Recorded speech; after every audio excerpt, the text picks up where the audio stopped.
অন্নপূর্ণার যারা টাকা পাচ্ছে না তারা কি করবে? তোমরা এটাই ভাবছো তো যে আমি আজকেও অন্নপূর্ণা নিয়ে ভিডিও করছি?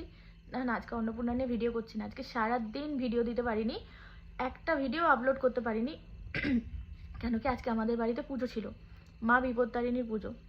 তো সেই জন্য ব্যস্ত ছিলাম, দিতে পারিনি। তারপরে সন্ধ্যেবেলায় দেখি আমার বড়বাবু এসে গিয়েছে। কেন জানো? আমায় আনতে বলছে 1 সপ্তাহ থাকলে তো আর থাকতে হবে না। মানে দাদুর বাড়ি এসেছিলাম অন্নপূর্ণা ভাণ্ডারের জন্য খবর নিতে, কিন্তু সব জায়গায় ঘুরলাম, পঞ্চায়েত অফিস, বিডিও অফিস, কিছু হয়নি। একটার পর একটা ডেট দিয়ে যাচ্ছে। তো বলল যে যখন টাকা পাবে তখন ঠিক পেয়ে যাবে, সুতরাং এখন আর থাকার দরকার নেই, চলো। যদিও আমার পঞ্চায়েত অফিসের লিস্টে নাম বেরিয়ে গিয়েছে, ভেরিফাই হয়ে যাওয়ার কথা, ভেরিফাইড হয়েও গিয়েছে মনে হচ্ছে, অ্যাপ্রুভ হয়ে গিয়েছে। তো সুতরাং আমি চলে যাব সেই জন্য।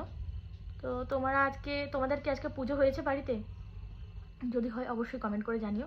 আর তোমাদের কি এখনও একই স্ট্যাটাস আছে নাকি চেঞ্জ হয়েছে? অবশ্যই কমেন্ট করে জানিও।